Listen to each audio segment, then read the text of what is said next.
Alright, so welcome to Fertility February. This is the third installment, I believe. I have you on the couch.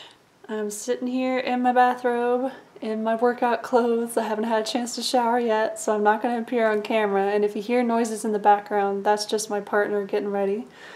We went to the gym this morning. Oh, getting back into that routine feels great. But anyhow, I'm here to share with you guys just what charting looks like. I know when I first started getting into charting with the fertility awareness method and stuff, it was really daunting because I saw charts that looked like this and I didn't know what I was looking at or how to interpret things, but I'm here to kind of break it down with you, just the very basics. Again, like I said in my intro video, I'm not going to teach. I'm not here to teach the method because I don't want to give the impression that you can just learn this after watching a couple YouTube videos and be a-okay, especially if you want to use the method as your main form of birth control.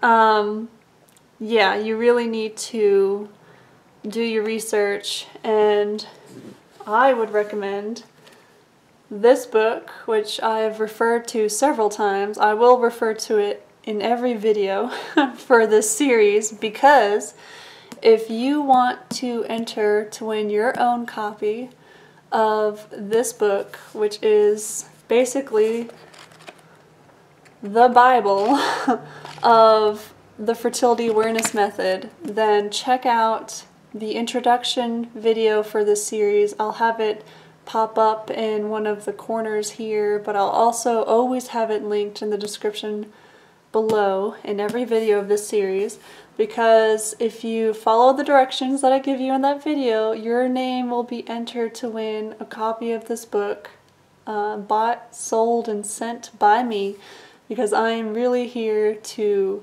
spread the word about this method. So anyhow, this book is very important, and you should read it if you're interested in using this method, especially for birth control. So, charting. I guess let's just go over the basic materials I used to chart and why I chose the specific materials that I did. So this is just a binder, a 3-ring binder that I'm using to hold all of my charts. As far as recording the information in my charts, I just use some good old pens. I have here my main Sharpie pen, which is also the type of pen I use for bullet journaling. I have different colors because I have different color-coded sections in my chart, which I'll go over here in a second. This is just a little cute pen bag that a friend gave me. Oh, and this little booklet, actually, just really quickly, Sacred and Mysterious Healing Wisdom and Herbal Lore for Those Who Menstruate. So this is a gender-neutral little booklet that I found, but just some basic kind of herbal wisdom for menstruation and whatnot, by Brittany Wood Nickerson, illustrated by Chelsea Iris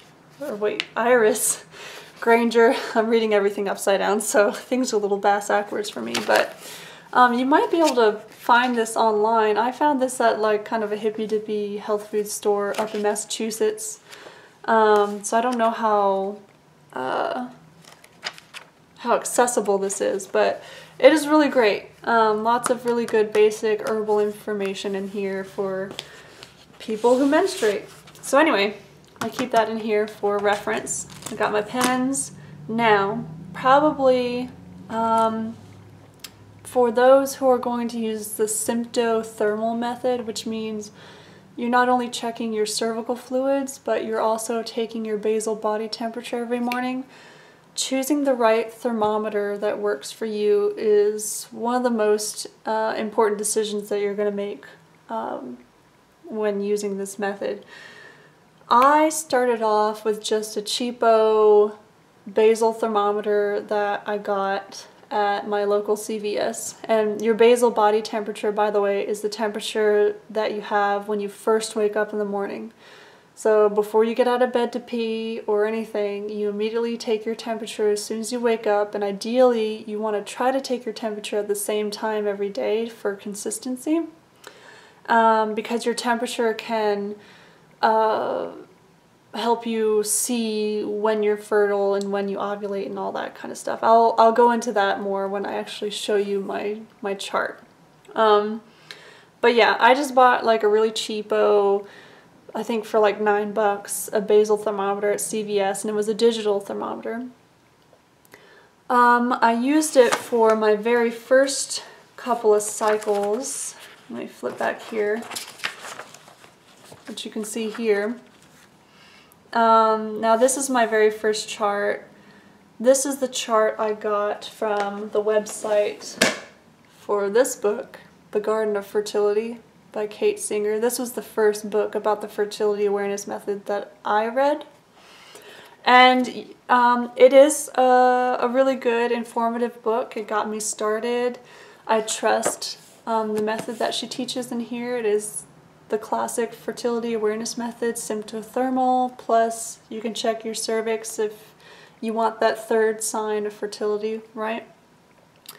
But in general, if I had to choose between this book and this book, I would go with this book, just because you can clearly see there's more information in here.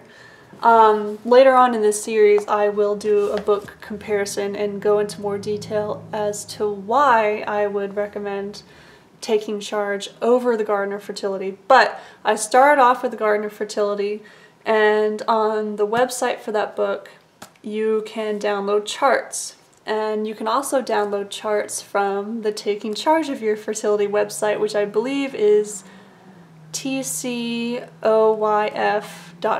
takingchargeofyourfertility.com. And both websites offer downloadable charts if you want to do paper charting like I do. They offer charts for those who are trying to conceive, for those who are avoiding conception, so if you're using it for birth control like I do. And they offer charts both in Celsius and Fahrenheit. So I live in the United States, so I do the whole backwards thing of like, we don't use the metric system, doesn't make sense, but whatever. So I use the Fahrenheit charts. But yeah, back to the thermometer. So the thermometer, well, I didn't really know what I was doing because this was my first full cycle charting, right? I was still very much learning the method, and that's the thing. When you start off with the fertility awareness method, you want to definitely give yourself at least 3 or 4 cycles before you really get the hang of it. So I would suggest, if you're using it as a form of birth control, I would suggest using a condom or some sort of barrier method every time you have sex, because you're learning the method, and you just want to use that extra layer of protection until you really get the hang of it and you're really confident in your skills in reading and understanding your chart. So anyway, as you can see in the second cycle that I've ever charted, I have this whole chunk of time, basically from cycle day 10 to cycle day 20, where I was suspicious about the low batteries in my chart. Let me see if I can zoom in here a little bit and adjust the camera. Okay, so this whole chunk of time, which is basically my entire fertile phase in this cycle, I was pretty sure that the batteries were running low in my little cheapo basal thermometer that I got at CVS at the drugstore. That's really problematic if you can't trust the accuracy of your thermometer because of battery issues. So that led me to search for other options. And now I know there are so many systems out there, like really fancy thermometers that cost hundreds of dollars for fertility awareness and that kind of thing. I don't think that's necessary, and plus I don't have that kind of money to spend on, I can't remember the names of the systems now, but there's some fancy stuff out there. If you start researching this, you'll come across some really amazing products, but especially if you're just starting out, I suggest going with a good old school thermometer. This is the thermometer that I use. It is a basal thermometer. This is the packaging. It is made by Geratherm, I believe. See the name here? Geratherm basal thermometer. It is mercury free, but it is glass, as you can hear. And when you're done with it, you need to shake it down, like back in the old days. I actually ordered this off of Walmart. I got this at Walmart, but on their website, because I don't think that you can get this physically at a Walmart, but you can order it off of walmart.com. It has a lifetime warranty. It's not toxic. Like I said, there's no mercury in it. Includes an easy magnifying case. So in the case, you just put the thermometer back in here. And as you can see, the way the case is made, it kind of magnifies the numbers for you. And you can kind of see how right now the blue line disappeared, but there it's back again. So you kind of have to like tilt it a little bit to be able to tell. But my temperature, as you can see, let me make the blue line appear, ta-da, was 97.8. And I took this temperature at 6:30 in the morning, and I did not shake my thermometer down. I like to shake it down before going to bed. And as you can see, the temperature remains. So in the morning, if you want to take your temperature but you're kind of groggy and you don't want to go through all the charting process in the morning, you can just take your temperature with this thermometer and the temperature will remain accurate throughout the day. And so you can wait until the evening before you go to bed to record all your information, and then you just shake the thermometer down before going to bed, and then it's ready for the next day. I do suggest, however, that you definitely read the directions, because in this book, when she talks about using glass thermometers, she says that you need to keep the thermometer under your tongue, or you can record your temperatures vaginally. I do it under my tongue. You need to keep it in there for 5 minutes. Well, I tried to do that and I realized that my temperature is like way too high. And then I actually read the directions for this specific thermometer, and it's only meant to be in your mouth or wherever for 3 minutes. So definitely read the directions for your specific thermometer. This particular one is only 3 minutes. But also keep in mind the temperature of the room, especially in the winter time.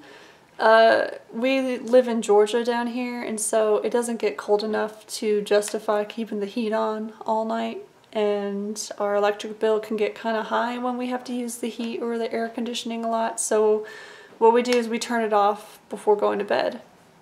That means the room can get pretty cold at night, and I have found that like being in a very cold room can affect the accuracy of this thermometer, but a simple and easy way that I've found to fix that is I just keep it under my pillow at night. I actually put it under my pillow inside the pillowcase so that it doesn't accidentally fall and break or something.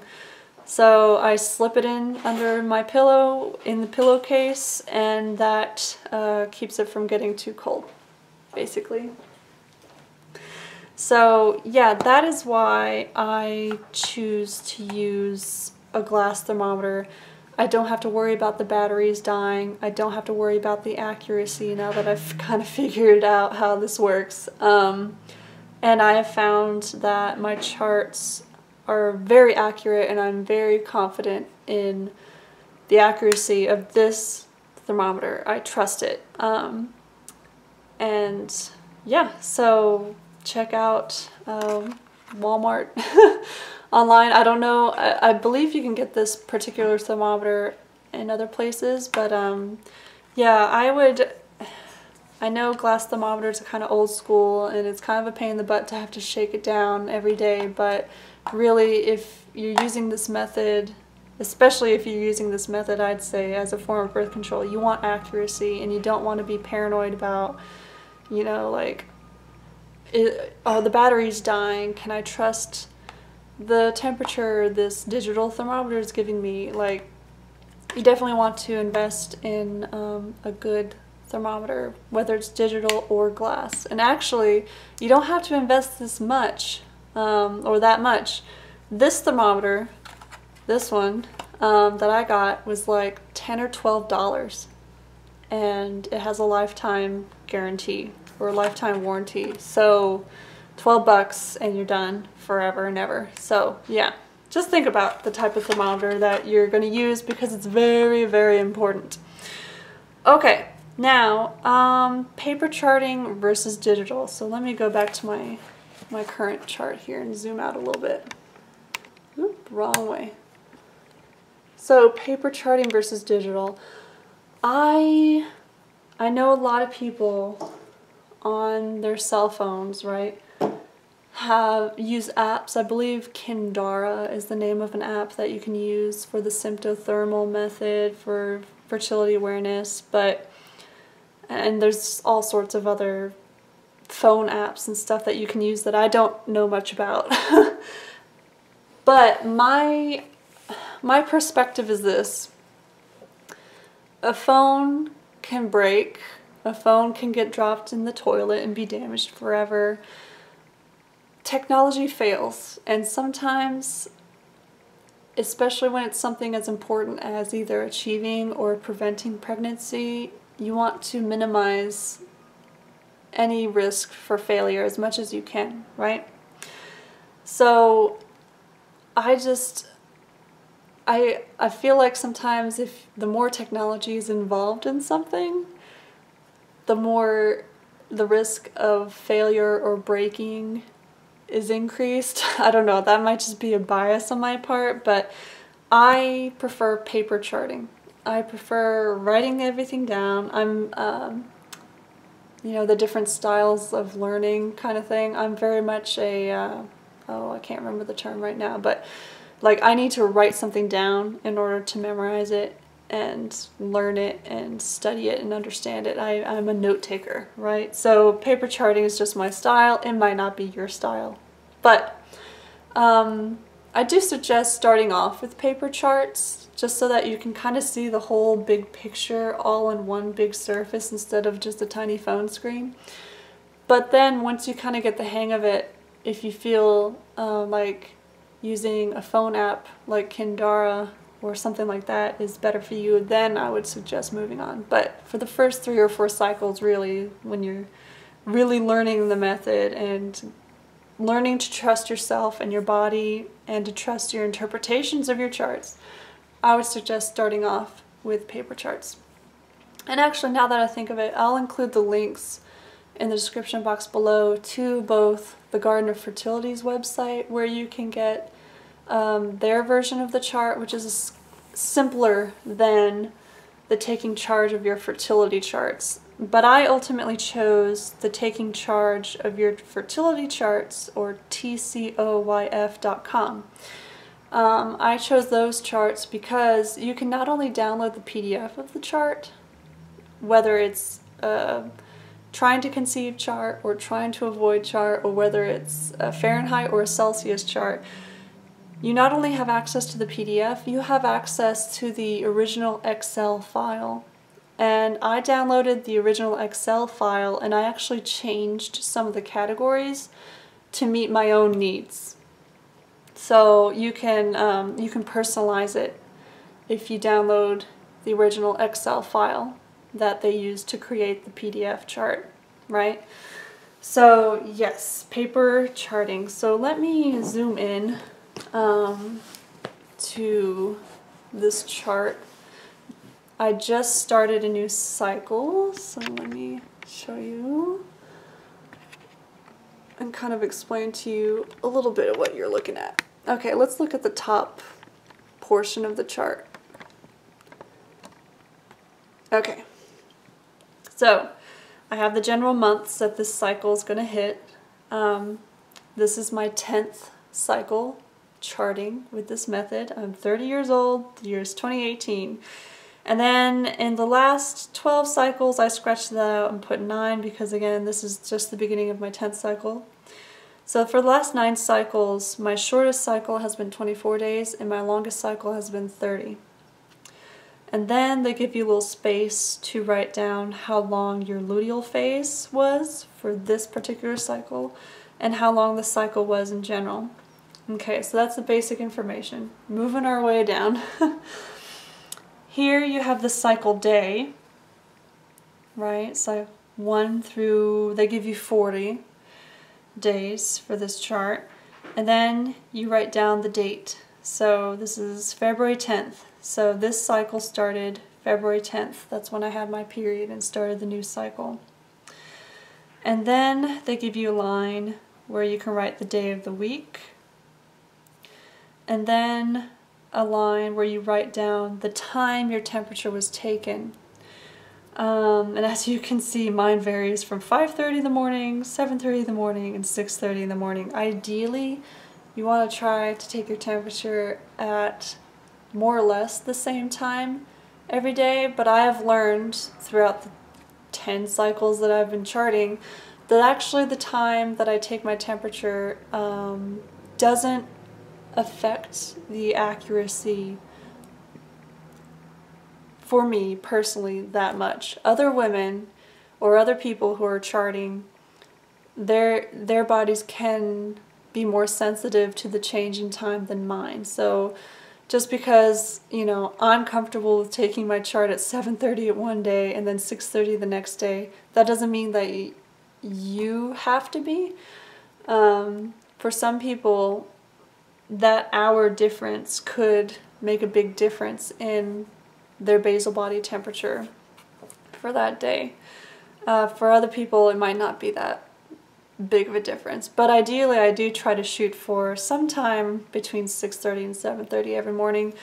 The first day, when I took it at 5:30, it was because I woke up at 5:30 in the morning because my body was telling me that my period was starting, and it did start when I got up to bed to go pee. But normally I do not wake up that early. Usually it's around between 6 and 7 in the morning. So anyway, consistency is important though. And then the temp count and luteal phase. This line, this is where you record when your luteal phase starts, which I'll get into when I show you a more complete chart. And the peak day, I'll get into that later as well when I show you my previous cycle. But yeah, and then here you have the temperatures. Another important thing is when you download the charts, if you do decide to go the paper route, there are specific charts for people who tend to have lower temperatures versus more like normal temperatures. So this is a normal temperature. So the lowest temperature they give you is 97 because I've never had a temperature below 97 for as long as I've been charting. But there are some people who do dip down into the 96 point whatever territory. So there is a chart for those who do tend to have temperatures down into like 96.8 or 96.4 or whatever. But this is kind of on the normal higher end. So yeah. But yeah, it goes from 97 all the way up to 99. As you can see, my temperature was 98 degrees when I took it on the first day, then it jumped up 98.4 and then it went down to 97.8. And it'll kind of vary, and I'll kind of explain like the general ebb and flow that you want to look for when I show you my previous cycles chart. And then moving down, we have the cycle day again typed here, and the cycle day also appears down here. So you don't have to worry about like trying to line it up perfectly all the way down when you're trying to like figure out your information. The cycle day line appears at the top, the middle, and at the bottom. Then So here you circle the cycle days that you have intercourse. Maybe I need to zoom in a little bit more. Ooh, I always pick the wrong way, don't I? Okay. So you circle the cycle days when you have intercourse, and then the line just above it says birth control method used. So this is a TTA chart, meaning trying to avoid. So this is a birth control chart. So for example, if I have sex on day 15 of my cycle, I know, because I know my body very well now, I know that that is in the fertile zone for me, so that would be when my partner and I would use a condom. So I would put a little check here above cycle day 15 to keep track of that. Whereas on cycle day 26 of my cycle, I know that I'm no longer in the fertile zone. It's safe for my partner and I to have unprotected sex because my egg is long since dead. I'm a couple days away from my period. So I would just circle that cycle day and leave this blank because there's no need to use a condom. Because we're in a monogamous relationship and I know that at that point my cycle, my egg is dead. There's no chance of pregnancy. Right? Now, below that we have egg white, creamy, period, spotting, dry, or sticky. So this is where you're going to record the type of cervical fluid or cervical mucus. Those two terms are interchangeable. It's just some people prefer to use cervical fluid because mucus grosses them out, but it's the same difference to me. So here's where you record your different types of cervical fluids, and as you can see, I put a dot, a solid dot, when I'm bleeding on my period, and again, when I show you my next, or my previous chart, you'll kind of see how I keep track of that. And then fertile phase, so this is where I like to record the days where I know I'm fertile, where I'm in danger of becoming pregnant if we have unprotected sex. Vaginal sensation, so this is where you write down, like, did you feel wet or lubricated, or maybe not lubricated, but because this is the vaginal sensation toward the outside of the vagina, like the type of cervical mucus that you notice in your underwear when you change out your underwear that day, right? So was it wet? Was it dry? Was it moist? Because that kind of lines up with when you're fertile and when you're not, right? And here, this is where I actually, using the Excel file, I was able to kind of personalize my PDF and my charts. I like to keep track of the moon phase because it's just interesting to see how things kind of line up with the moon phase. So I'm on my period right now. Here in the few days, it's going to be the dark moon. So that's kind of how my body's lining up with things. Here you have a space to write a description of your cervical fluid. So when I'm on my period, I like to describe the color and the amount that I bled that day. I use a menstrual cup, a Diva cup, which has measurement lines in both ounces and milliliters. I just chose milliliters just to be consistent. So I kind of guesstimate or estimate based on those measurement lines how much I bled that day. So my first day of my period I bled 22 milliliters. Yesterday I bled 9.5 milliliters. And then later on in my cycle, as I enter my fertile phase, I have a description. Was it creamy? Was it egg white and stretchy? Was it dry and crumbly? So you would write all that information down here. And then basically the bottom third of the chart is really where you can personalize your chart if you do decide to download the Taking Charge of Your Fertility chart and you download the Excel file. So I like to keep track of my my luteal phase or my PMS symptoms. So did I feel PMSy and moody that day? Were my breasts sensitive or feeling painful? Did I have an acne breakout at any point during my cycle? Did I get headaches? And then for example, the first day of my cycle I got a headache, but it was weather related, as you can see I noted here, because I get sinus pressure headaches anytime it's about to rain or anytime it gets cloudy, basically. So yeah, that is the type of information that you're going to find in your basic fertility awareness method chart. That is what you're keeping track of. And the most important information, I would say, are three things. Your temperatures, the cervical fluid, and if and when you have sex, and if and when you're using a form of birth control to prevent pregnancy. So yeah, that is what a chart looks like. So let's flip back and let me show you what a completed chart looks like. Okay, so this is cycle 9. This is my chart when I started this series. This was the cycle that I was wrapping up. So let me zoom in a little bit here. Okay, so this cycle was 27 days long, as you can see I noted here. My luteal phase was 13 days long. So my luteal phase, on this line up here at the top, temp count and luteal phase, my luteal phase started on cycle day 15. And I know that because you can see there is a jump in temperature here.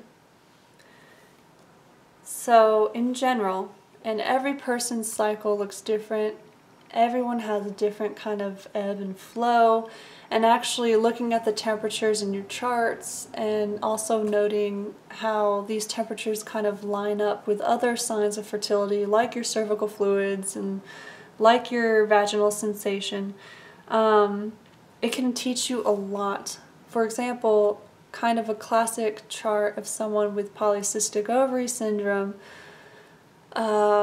they might have fertile quality cervical fluid, like egg white, stretchy, clear cervical fluid, but they might notice in their chart they never have a temperature shift.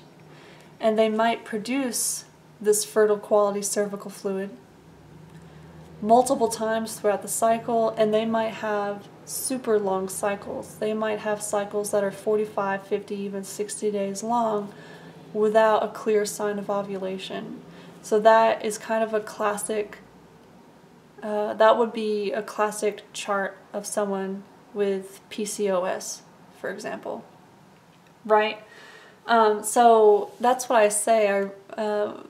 Like I said in my myth busting video, the previous video in this series, a lot of people think that the fertility awareness method is just for people who are trying to make a baby, and that's not true. Your cycles, your temperatures, your cervical fluid, your body specific rhythms can teach you a lot about your overall health, right? Like if you have PCOS, you will see it in your chart, right? And the same thing goes with endometriosis and other sorts of like fertility issues that that are pretty common, right? So anyway, back to my chart. So my luteal phase was 13 days long, and I know when my luteal phase happened because I know exactly when I ovulated. So here's where the cervical mucus or fluid that you're producing lines up with the temperatures that you're observing. As you can see, for the first half of my cycle, my temperatures kind of hugged around the 98-degree mark here. Some were a little bit below, some were a little bit over, but it was around 98.1, 97.9, 98.0, 98.1. I did have kind of a freaky 98.5 day here, but if you look at my notes at the bottom of the chart, you can see that I was sick. I was basically sick from cycle day 7 to cycle day 11 or so, I had a pretty bad cold that lingered. As you can see, I marked that I had headaches practically every day. I was sick. I was up in Massachusetts stressed out because I was packing up my apartment to move back down to Georgia. I was up there alone. It was just like, whoa, it was a gross time. You know, stuffy nose, headaches all day, feeling tired and exhausted. I obviously had a cold. So that's how I knew, like, okay, there's nothing to be worried about. I was sick. I might have had a mild fever that morning, right? So I kind of just ignored this outlier and just connected these two temperatures, and that's called the rule of thumb, which you will learn more about if you get a copy of this book, right? So that's kind of like an advanced thing. When you're first starting out, you shouldn't just cover up a temperature and pretend it's not there. But I know my body well enough to know that that's an outlier. I can just ignore it. It's fine. Okay, so my temperatures were kind of low. There was a day that I forgot to temp, but there was no risk of pregnancy because I was up in Massachusetts by myself. I was far away from my partner, and I could clearly see that I was in the fertile phase of my cycle, which I marked with green here, but I also marked with the cervical mucus I was producing. So like you saw in my current chart, I mark my period and clear bleeding with solid dots. The circle with a dot in the middle means spotting. And these two that I kind of colored in means it's kind of a mix between like clear bleeding and spotting. So it's basically just my period wrapping up. And then I start coloring in the squares when I'm no longer bleeding or spotting and I can see clear signs of fertility. So the two squares colored in, stacked on top of each other, colored in black, mean that I was producing creamy, white lotion-like cervical fluid, which is fertile. It can sustain sperm inside you, right? So that's how I knew that I was clearly entering the fertile phase of my cycle, which I colored in green here to mark that. You move on for a few days, and then starting cycle day 10, I started producing, as you can see in my notes here, a little bit of AM dripping, opaque egg white. So that was the first clear sign that I was making the egg white fertile quality mucus. And egg white, that type of mucus, it is what it sounds like. If you've cracked open an egg, you know that there's the yolk and then the rest is a clear, slimy, stretchy kind of substance. That is a clear sign of fertility because that type of cervical mucus or fluid feeds the sperm, it aids the sperm in their swim up inside, you know, to fertilize the egg. It's very, very fertile cervical fluid. So, and my vaginal sensation was wet, meaning that when I wiped, going to the bathroom to pee or whatever, as I, you know, wiped myself, I could tell that it felt wet, right? It felt, I felt that cervical fluid, right? That very high quality, or not high quality, but fertile quality cervical fluid. So I colored in all three blocks here. And then you fast forward, on cycle day 14 was the last day that I had a low temperature, and then all of a sudden, boom, we get this shift, this temperature shift from 97.8 all the way up to 98.4. And then after the shift, you can see I stopped producing that egg white cervical fluid, and eventually it started kind of drying out. So the cervical fluid plus the temperature shift shows me that I for sure ovulated this cycle. Those are two clear signs that I ovulated, because basically you kind of have to think about your ovaries in terms of testicles when it comes to preparing eggs for ovulation. So in general, your body, your hormones, when you enter the follicular phase, when your ovaries start to produce follicles, which are like eggs in the making waiting to be released, your body and your hormones make your temperatures go down. Because just like how testicles hang outside the body, the production of sperm requires a slightly lower temperature than the rest of the body. So the production of follicles, one of which will become an egg that is eventually released, requires a slightly lower temperature. So that's why the temperatures are kind of low. They dip down, especially low right around the time of ovulation right here. And then once the egg is released, boom, the temperature jumps up here. And that tells you why, exactly when you ovulated. And your body, the corpus luteum, which is the follicle that kind of bursts open, the egg is released, right? Waiting to meet the sperm or not.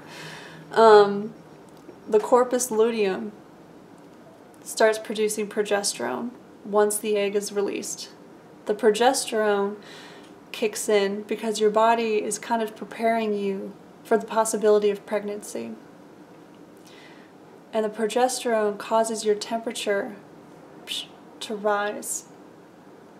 Because in case the egg meets a sperm and it becomes a zygote and an embryo and all that later on, that zygote or embryo requires a slightly higher temperature, right? And that's why a lot of women who, or a lot of people, sorry, when they become pregnant, they'll notice that their temperatures remain kind of high. And that's how your chart can tell you if you're pregnant, even before a pregnancy test can. Because if your temperatures remain high for more than 18 or 20 days, chances are you're pregnant, right? But I'm not going to get into that. You really need to read the book to get into the details of this, right? So yeah, generally, once your period starts and once you enter into the follicular phase, when your ovaries are starting to like prepare eggs to be released, your temperatures are low. And then once the egg is released, boom, a shift happens and your temperatures are high. That is the general kind of wavelength that you're looking for when you chart. Now again, every person's body is different. As you can see, I did have this major clear shift here, but sometimes your temperature shift isn't that clear. So that's really when you need to confirm that the shift happens by looking at, okay, so I don't have a clear temperature shift here, but I can see, for example, my cervical fluid starts to dry up. I stop producing the egg white stuff, and then within a few days, I'm basically feeling dry, right? So that can confirm ovulation for you when a clear temperature shift maybe can't, for whatever reason. Also, sometimes your temperature can like dip up and down during the luteal phase when it's supposed to remain kind of high. That's fine up to a certain point. You definitely want to make sure that you're producing enough progesterone to maintain that higher temperature. Like if I had several days where my temperatures were dipping down here, and if I had several days of spotting, as you can see I marked here, but this is normal spotting before my period comes, but if I had spotting like all the way back here, and if my temperatures were like down here in the mid to low 97s, that might be a sign of a hormonal imbalance, or maybe you're not producing enough progesterone, which is a problem if you're trying to get pregnant, it means you won't be able to sustain the pregnancy and you might have a risk of miscarriage. But even if you're not trying to get pregnant, it could be a sign of a hormonal imbalance, and hormonal imbalances can affect your overall health. It's not just about the health of your reproductive organs, it's your overall health. So that might be something to look into. And that's why charting is so important, because it can like open your eyes to your overall health of your body, right? Now, one last thing looking at this chart. As you can see, I have the days circled when intercourse happened. And I have here marked that on cycle day 17, we used a condom. We used a birth control method. And that was because I know exactly when I ovulated, I knew that having sex or intercourse on cycle day 17, I was still within the fertile zone, so there was still a slight risk of pregnancy, so that's why we used a condom here. But then later on, once my cervical fluids dried up and once I saw that my temperatures were remaining high, and at this point in my cycle I knew that my egg was dead, and there is a rule of a certain amount of days to wait and all sorts of things, which I'm not going to get into because you really need to read the book to learn this, but at this point and at this point and at this point it was safe to have unprotected intercourse because I knew that there was zero risk of pregnancy, right? Because I was dry, as I marked here, dry. My cervical fluid had dried up, my temperatures remained high, and once an egg is released, it can only remain alive for about 48 hours tops. So this was well after 48 hours after the egg was released, so I knew for sure my egg was dead. So yeah, so that's, in general, that's kind of how you can use this system as a method of birth control. So yeah, I have my descriptions of my different cervical fluids, ranging from when I was on my period, when I was fertile, and when things dried up, and even the spotting that I experienced before my period started. Down here I keep track of the multivitamins and different supplements I like to take. Here I keep track of working out and any exercise that happens. Here's general notes, like if I was sick, some things that might affect my chart, like it did up here with this random temperature that was higher than normal. I just keep track of little life events, like if I was especially moody that day or if I cried for some reason. And here I also keep track of my PMS symptoms.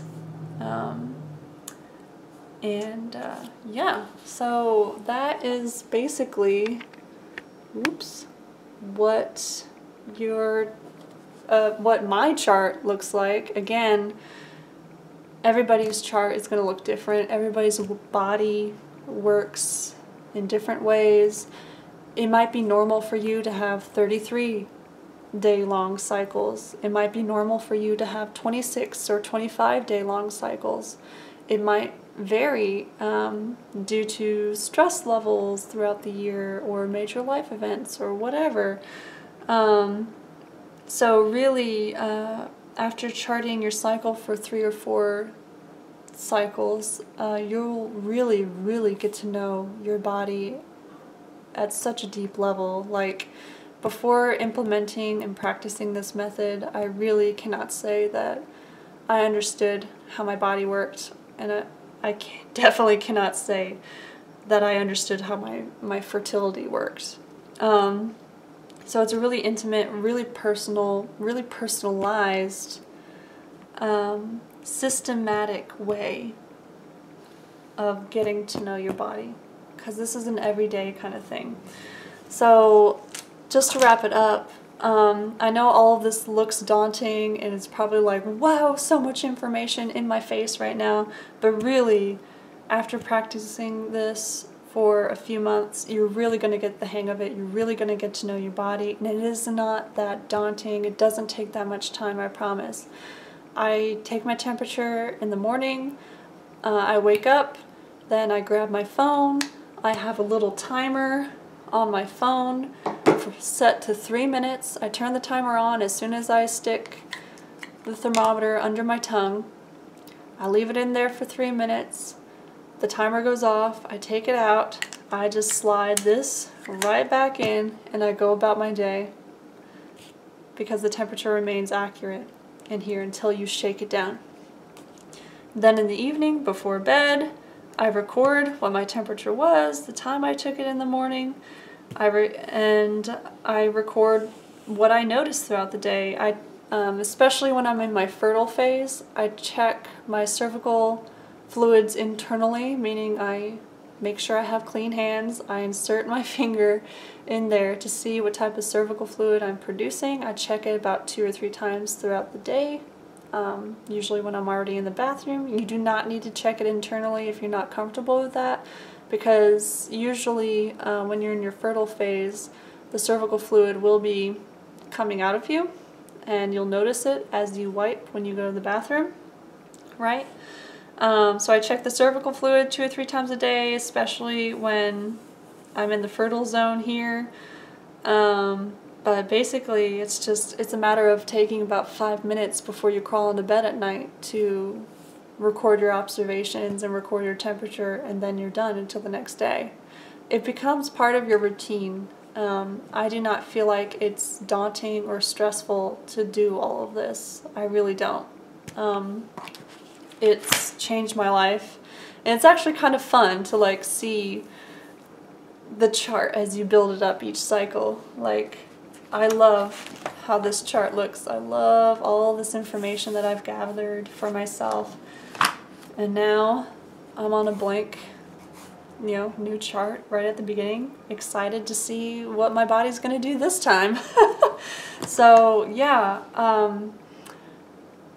this has been as succinct as I could possibly make it. I know this is an uber long video, but really there's a lot of information that you're recording every day. And just as an option, this is something that I started to do as I got into it and as I started understanding the method more. I started keeping a separate journal and just kind of condensing each cycle's information. So this is cycle 6, for example. So I keep track of the most important information of that cycle here. So this is kind of like the cycle at a glance. So I can reach for this and compare cycle 6 to cycle 8 and to see what changed. And then if I have any questions about the specific changes that I've noticed, I can always go back to my old cycles, which I keep back here, and I can look at my chart for cycle 8 and see exactly like, oh, okay, so the amount of period blood that I was producing changed, probably because at that time I was really stressed out about this or that or whatever, So, yeah, it looks daunting at first, but I promise you'll get the hang of it. So, I think I'm going to end it here. I hope you guys enjoyed that. If you have any questions, please post them below.